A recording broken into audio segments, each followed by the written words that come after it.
சரி, அது மட்டும் இல்ல பிள்ளைங்களா, இன்னும் சொல்ற கேளுங்க.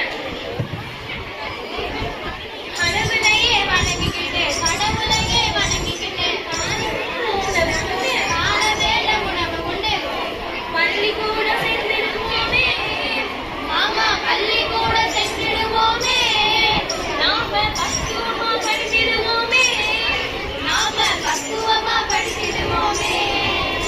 சரி பாட்டி, நீங்க சொல்ற மாதிரியே நாங்க நல்லா படிக்கிறோம்.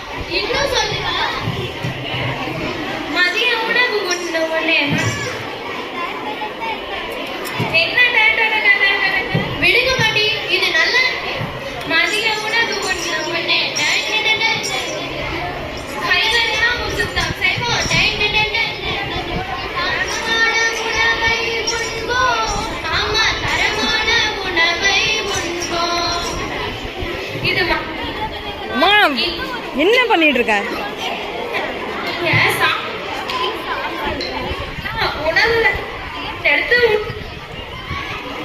அது போல உணவு உடுத்தும் போதும் நல்ல